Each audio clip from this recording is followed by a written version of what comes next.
আর যে জুলুম করে তাকে বলা হয় জালিম, আর যার উপর জুলুম করা হয় তাকে বলে মাজলুম।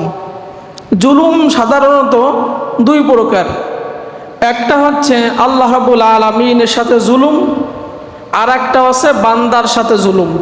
খুব খেয়াল করেন, আল্লাহ রাব্বুল আলামিনের সাথে জুলুমটা কি? কুরআন বলে ইন্না শিরকা লাযুলমুন আযীম, নিশ্চয় শিরক বড় ধরনের জুলুম। তার মানে কোনো ব্যক্তি যদি আল্লাহর সাথে অংশীদার সাব্যস্ত করে, শিরিক করে, আল্লাহ রাব্বুল আলামিনের সাথে শিরিক করা এইটা সবচাইতে জঘন্যতম মারাত্মক জুলুম। আর এই জঘন্যতম জুলুম, মারাত্মক জুলুম ফিরাউন এক নাম্বারটাই ছিল। কারণ সরাসরি সে আল্লাহকে অ্যাবাউট করে, আল্লাহকে বাদ দিয়ে সে বলছে আমি আল্লাহ। চিন্তা করছেন? ফাকালা আনা রব্বুকুমুল আলা, আমি হচ্ছে সবচাইতে বড় রব। আর এই সবচাইতে বড় জুলুম ফিরাউন নিজের উপর করে তার পরিণতি কি হলো?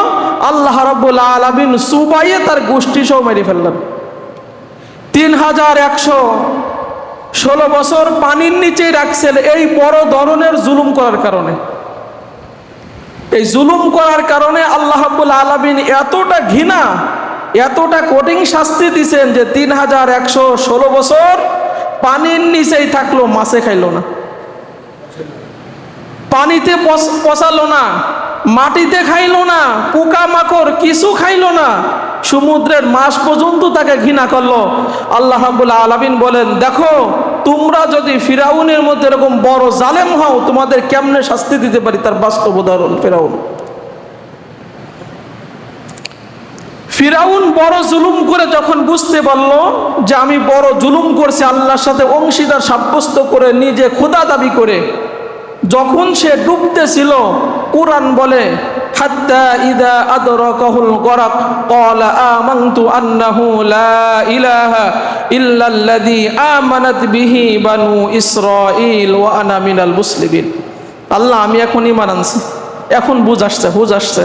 যখন চুবনি খাচ্ছে তখন হুঁশ আসছে যে আমি তো বড় ধরনের জুলুম করছি, আল্লাহর সাথে অংশীদার সাব্যস্ত করে নিজে স্রষ্টা দাবি করে বড় জুলুম করে ফেলছে। আল্লাহ, বনি ইসরাইলেরা যেভাবে ঈমান আনছে আপনার প্রতি, আমিও সেইভাবে ঈমান আনছি, আমি মুসলমানদের একজন। আল্লাহ কি বললেন? আল আন, এখন অকদ আসাইতা ক্বাবলু ওয়া কুনতা মিনাল মুফসিদিন, এর আগে তো বড় সন্ত্রাস ছিলা, আমার সাথে জুলুম করছো তো করছো, অংশীদার সাব্যস্ত করে বনি ইসরাইলদের ছেলেদের সব মেরে ফেলছো, মায়ের পেট থেকে দুনিয়াতে আসছে সাথে সাথে মেরে ফেলছো, ছোট্ট ছোট্ট বাচ্চা, নিরপরাধ বাচ্চাদেরকে, নিষ্পাপ বাচ্চাদেরকে কেমনে তুমি মারলা? তোমার শাসন ক্ষমতায় টিকিয়ে রাখার জন্য তুমি এই কাজটা করছো, মেয়েদেরকে বাঁচায় রাখলা।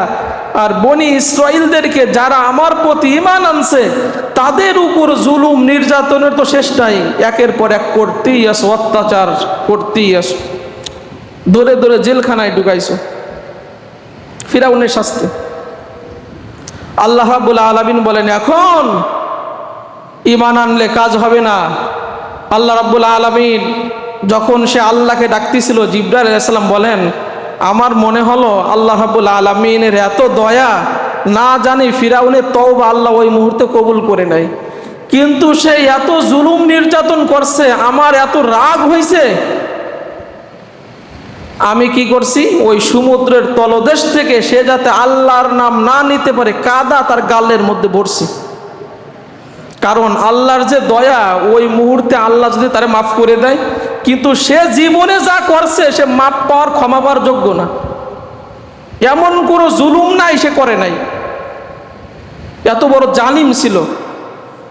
জিবরাইল আলাইহিস সালাম বলেন, আমি কাদা তার গালের মধ্যে ঢুকাইছি, সে আর আল্লাহর নাম যাতে আর না নিতে পারে। চিন্তা করেন জালিমের কেমনে আল্লাহ রাব্বুল আলামিন শাস্তি দেন। তা আমি যেটা সংক্ষেপে বোঝাবো সেটা হচ্ছে জুলুম দুই প্রকার, একটা হচ্ছে আল্লাহ রাব্বুল আলামিনের সাথে অংশীদার সাব্যস্ত করা, এইটা বড় ধরনের জুলুম, কোনো বান্দা এই জুলুমে কখনো পা দিবে না, দিলে তার এহকালও ধ্বংস, পরকালও। আপনি এই বড় ধরনের জুলুম, শিরক বাদে যত গুনাহ করেন, আল্লাহ চাইলে আপনাকে মাফ করে দিতে পারেন। কিন্তু আল্লাহ রাব্বুল আলামিন বলেন সবচাইতে বড় জুলুম হচ্ছে আমার সাথে শিরিক করা, খবরদার এইটা তোমরা কেউ করবে না। বান্দা তুমি নামাজ পড়ো নাই, মাফ করে দিব। কোরআন পড়ো নাই, মাফ করে দিব। আমার অন্য অন্য হুকুমগুলো তুমি মানো নাই, আমি রব্বুল আলামিন চাইলে মাফ করে দিতে পারি। কিন্তু বান্দা আমার সাথে যদি তুমি শরীক স্থাপন করো, ও বান্দা আমি এই গুনাহ কখনো তোমাকে মাফ করব না। কারণ এইটা বড় ধরনের জুলুম, আর যেই বড় ধরনের জুলুম করে সে হচ্ছে সবচেয়ে বড় জালেম। 2 নাম্বার জুলুম হচ্ছে বান্দার